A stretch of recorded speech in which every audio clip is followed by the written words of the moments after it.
ज़रा तसव्वुर कीजिए कि आप आज़ाद जम्मू कश्मीर के एक हसीन इलाके मीरपुर में खड़े हैं। यहाँ पहाड़ हैं, झीलें हैं, हरियाली है और इन्हीं मनाजिर के दरमियान एक बड़ी सी झील है जो मंगला डैम की वजह से बनी है। अब इस झील के ऊपर एक लंबा सा पुल तामीर हो रहा है जिसे रठुआ चक हरियाम ब्रिज कहा जाता है। ये ब्रिज मीरपुर शहर को इस्लामगढ़ से जोड़ता है। इसे इस्लामगढ़ ब्रिज भी कहा जाता है क्योंकि ये उसी इलाके के करीब है। लेकिन ये कोई मामूली पुल नहीं है, ये तकरीबन 7 किलोमीटर लंबा है, जिसमें से असल ब्रिज 3 किलोमीटर का है और बाकी दोनों तरफ की सड़कों में शामिल है। ये ब्रिज आज़ाद कश्मीर का सबसे लंबा ब्रिज है। कुछ लोग तो यहाँ तक कहते हैं कि ये एशिया का सबसे लंबा ब्रिज है, हालांकि ये दावा थोड़ा सा शकी है। ये ब्रिज मंगला डैम के पानी के ऊपर बनाया जा रहा है और इसका मकसद ये है कि लोगों का सफ़र आसान हो, टाइम बचे और पूरे इलाके की तरक्की हो सके। अब सवाल उठता है, ये आइडिया आया कहाँ से? इसके पीछे एक बड़ी वजह है, मंगला डैम। मंगला डैम पाकिस्तान के सबसे बड़े डैम्स में से एक है जो बिजली बनाता है और पानी स्टोरेज करता है। लेकिन जब 1960 की दहाई में ये डैम बना तो मीरपुर के हज़ारों लोगों को अपने घर छोड़ने पड़े। उनके गांव इस झील में डूब गए। फिर 2001 में जब मंगला डैम को और बड़ा किया गया, जिसे मंगला डैम एक्सटेंशन कहा गया, तो तकरीबन 60,000 लोग फिर से बेघर हो गए। उन्होंने अपने घर, ज़मीन और यादें सब कुछ छोड़ दिया। उनकी इस तकलीफ को कम करने के लिए हुकूमत ने वादा किया कि एक ब्रिज बनाया जाएगा जो मीरपुर और आसपास के इलाकों को आपस में जोड़ेगा। यही है रठुआ हरियाम ब्रिज, जिसका नाम 2 गांवों रठुआ और हरियाम के नाम पर रखा गया जो इसके दोनों तरफ हैं।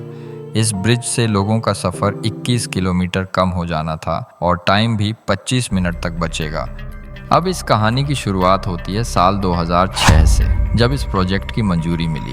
उस वक़्त इसकी लागत तकरीबन 1 अरब 40 करोड़ रुपए थी। ब्रिज बनाने की जिम्मेदारी पाकिस्तान, आज़ाद कश्मीर की हुकूमत और water and power development authority WAPDA के दरमियान एक एग्रीमेंट के तहत तय हुई।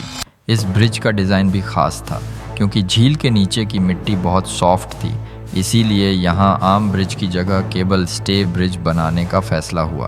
काम शुरू हुआ, लेकिन जैसे जैसे वक्त गुजरा प्रोजेक्ट की लागत बढ़ती गई। साल 2011 तक इसका खर्चा बढ़कर 6 अरब 50 करोड़ रुपए हो चुका था। एक Chinese company Xinjiang basin road bridge construction कोनिलिया ने इसे बनाना शुरू किया और पाकिस्तान की एक कंपनी स्ट्रॉन्ग होल्ड ने इसके कुछ टेक्निकल हिस्सों को संभाला, जैसे ब्रिज को मजबूत करने के लिए केबल्स लगाना वगैरह। साल 2015 तक 80% काम मुकम्मल हो गया था, लेकिन फिर अचानक सब कुछ रुकने लगा। अब यहाँ कहानी में एक ट्विस्ट आता है। ब्रिज का जो सबसे मुश्किल हिस्सा था, यानी कि उसका सेंट्रल पार्ट जो 160 मीटर लंबा है, वो तैयार नहीं हो सका। इसकी वजह थी कि इस हिस्से को बनाने के लिए ख़ास इंजीनियरिंग स्किल्स की ज़रूरत थी और सॉफ्ट मिट्टी ने इस काम को और मुश्किल बना दिया। साथ ही फंड्स की कमी, लीगल इश्यूज़ और करप्शन के इल्ज़ामात ने भी प्रोजेक्ट को रोक दिया। मकामी लोग और ख़ास तौर पर UK में रहने वाले कश्मीरी बहुत परेशान हुए। उन्होंने प्राइम मिनिस्टर को चिट्ठियाँ लिखीं, पिटीशंस शुरू की और कहा कि ये पुल हमारे लिए ज़िंदगी की तरह है। लेकिन कई साल तक कुछ नहीं हुआ। लोग मायूस हो गए और ये ब्रिज एक अधूरी कहानी बन गया। अब आते हैं साल 2024 की तरफ, जब आज़ाद कश्मीर के प्राइम मिनिस्टर चौधरी अनवार उल हक ने इस प्रोजेक्ट को अपनी प्रायोरिटी बना लिया। उन्होंने कहा कि ये पुल सिर्फ मीरपुर के लिए नहीं बल्कि पूरे आज़ाद कश्मीर की भी तरक्की के लिए ज़रूरी है। फिर उन्होंने फेडरल गवर्नमेंट से बात की और सितंबर 2024 में इकनेक ने 9 अरब रुपए से ज़्यादा की रकम मंजूर कर दी। फिर अक्टूबर में एक बड़ी सेरेमनी हुई जिसमें ब्रिज के बाकी काम की नींव रखी गई। इस बार ये काम फ्रंटियर वर्क्स ऑर्गेनाइजेशन FWO को दिया गया, जो पाकिस्तान की एक जानी पहचानी तामीराती कंपनी है। प्राइम मिनिस्टर ने ऐलान किया कि अब ये ब्रिज 10 अरब में मुकम्मल होगा, जो पहले के अंदाजे यानी 17 अरब से काफ़ी कम है। अब 2025 आ गया है और अच्छी खबर ये है कि ब्रिज का काम तेज़ी से चल रहा है। जनवरी 2025 से FWO ने जर्मन मशीनों से खुदाई शुरू की क्योंकि मंगला डैम का पानी उस वक़्त कम था। लोगों का कहना है कि अब ब्रिज जल्द मुकम्मल हो जाएगा। इसके मुकम्मल होते ही मीरपुर से इस्लामगढ़, चकसवारी, कोटली और दूसरे शहरों का सफ़र बहुत आसान हो जाएगा। मिसाल के तौर पर जो सफ़र पहले घंटों में होता था वो अब मिनटों में पूरा हो जाएगा। इससे ना सिर्फ टाइम बचेगा बल्कि फ्यूल की बचत होगी, यानी पैसों की भी।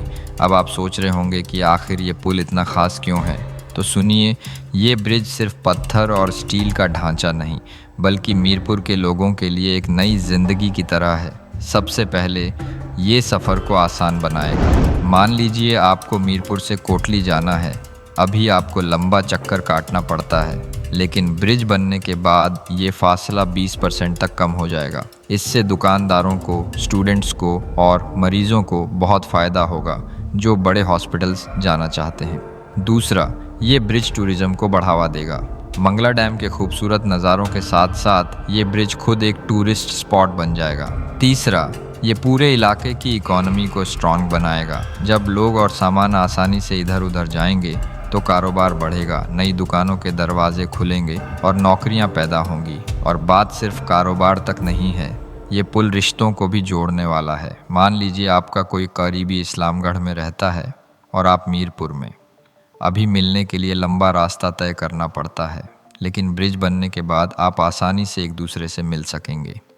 इससे रिश्तेदारों, दोस्तों और पूरी कम्युनिटी के दरमियान राब्ता मजबूत होगा। शादी, त्योहार और दूसरी तकरीबात में लोग आसानी से शामिल हो सकेंगे। और सबसे अहम बात, ये ब्रिज एजुकेशन और हेल्थ जैसी बुनियादी सहूलतों को भी करीब लाएगा। बच्चे स्कूल आसानी से जा सकेंगे और मरीज बड़ी हॉस्पिटल्स तक जल्दी पहुंच सकेंगे। लेकिन सब कुछ इतना आसान भी नहीं है। काम तेजी से चल रहा है, लेकिन लोगों को डर है कि कहीं फिर से कोई रुकावट ना आ जाए। जैसे मंगला डैम का पानी कभी कम होता है, कभी ज़्यादा, जिससे कंस्ट्रक्शन में मुश्किल आती है, जिससे काम करने में मुश्किल होती है। इसीलिए FWO ने टाइम का सही इस्तेमाल करने के लिए काम को मॉनसून से पहले पूरा करने की कोशिश शुरू की है।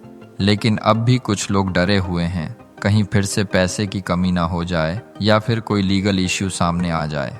ये डर इसलिए भी जायज़ है क्योंकि लोगों ने इस प्रोजेक्ट के नाम पर बहुत कुछ सहा है, इंतज़ार, वादा खिलाफी और धोखे। अब सवाल ये है कि क्या ये ब्रिज वाकई मुकम्मल हो पाएगा? क्या वो सपना जो हज़ारों लोगों ने देखा था वो पूरा होगा? क्या हुकूमत इस बार अपने वादे पर कायम रहेगी? मगर इस बार एक फ़र्क है। इस बार सिर्फ हुकूमत नहीं बल्कि अवाम भी बहुत एक्टिव है। सोशल मीडिया पर लोग रोज़ाना अपडेट मांगते हैं। UK में रहने वाले कश्मीरी अब साइलेंट नहीं हैं। उन्होंने बाकायदा एक डिजिटल मूवमेंट शुरू किया है जिस कंप्लीट इस्लामगढ़ ब्रिज जैसे हैशटैग से दबाव बनाया जा रहा है। अब बात करते हैं इस प्रोजेक्ट के सोशल और इमोशनल पहलुओं की। ये सिर्फ इंफ्रास्ट्रक्चर नहीं बल्कि एक इंसानी रिश्ता है उन लोगों के साथ जो अपने घर खो बैठे थे। जो लोग उस वक्त बच्चे थे जब उनके गांव डूबे, वो अब बड़े हो चुके हैं और चाहते हैं कि अब उनकी नई नस्लें ये तकलीफ न देखें। ये ब्रिज उस सैक्रिफाइस की निशानी है जो उन लोगों ने दी थी ताकि मुल्क को बिजली मिले, ताकि खेतों को पानी मिले। लेकिन बदले में उन्होंने सिर्फ वादे पाए। अब अगर ये वादा पूरा होता है तो ये सिर्फ एक पुल नहीं होगा, ये एक एहसास होगा, एक मुकम्मल कहानी। तो दोस्तों, जब अगली बार आप मीरपुर या इस्लामगढ़ जाएं और ये ब्रिज अपने सामने देखें तो याद रखिएगा, ये पत्थर और स्टील का ढांचा नहीं, ये यादों, कुर्बानियों और उम्मीदों का पुल है। और आखिर में एक सवाल, क्या इस मुल्क में किसी प्रोजेक्ट को मुकम्मल होने के लिए हमेशा एक सोशल मूवमेंट की ज़रूरत होती है? क्या आवाम का शोर ही हुकूमत को सुनने पर मजबूर करता है, या फिर अब वक्त आ गया है कि हुकूमतें खुद अपने वादों को निभाने लगें? आज का वीडियो यहीं तक। अगर आपको ये कहानी इम्पैक्टफुल लगी तो शेयर ज़रूर करें, क्योंकि ये सिर्फ एक इलाके की नहीं बल्कि पूरे मुल्क की कहानी है।